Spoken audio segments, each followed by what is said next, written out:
la sociologie a changé. Il y a beaucoup de gens qui viennent d'horizons différents, des gens de l'Est, des gens d'Afrique, des gens de partout. La promiscuité est encore difficile, l'intégration est encore très difficile à faire. Donc, c'est plus du tout le même temps, c'est plus du tout la même forme de travail qu'il y a à faire.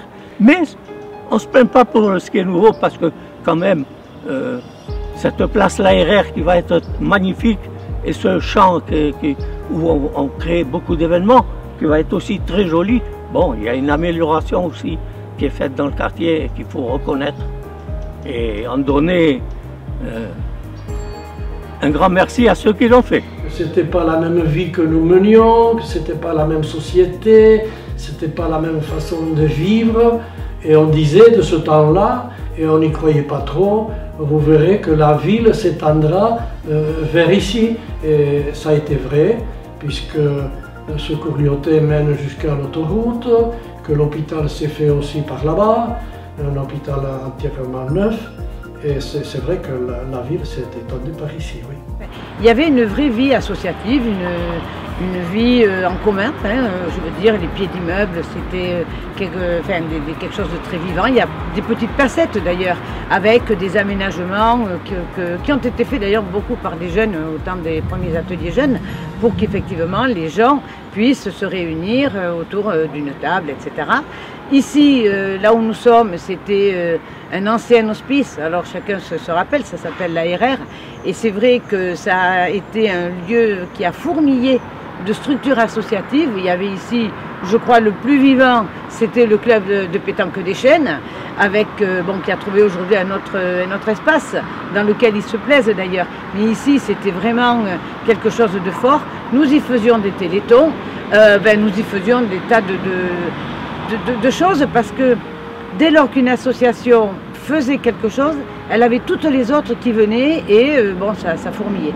Bon, plus les associations du cœur du quartier Saragosse, Vive ma ville notamment, parce que quand même ça fait quelque chose comme 30 ans que ça existe. Donc voilà, donc je veux dire, quelque part c'est vrai que ça a été un quartier qui a été énormément pourvoyeur, d'ailleurs de talents associatifs. Et voilà, on le voit aujourd'hui avec la MJC des Fleurs, puisque bon nombre y sont, et puis bon, avec également la pépinière et autres. Saragosse de demain, bon, on a déjà un projet de faire tomber une grande tour, j'aimerais qu'il en tombe plusieurs, et créer de petits ensembles, c'est sûr que l'intégration est difficile dans ces quartiers. Souvent, on ne se connaît pas d'un escalier à un autre. En plus, toutes les langues sont parlées dans ce quartier. Mais c'est quand même riche. C'est riche. C'est un quartier riche. C'est un quartier qui vit, qui a ses ennuis, qui a ses problèmes, qui a peut-être plus qu'ailleurs. Et enfin, on ne se plaint pas. Je verrais ce quartier un peu moins garni d'immeubles. Je trouverais que il y en a énormément. Il y en a un qui va disparaître, il est juste en face, là, Isab.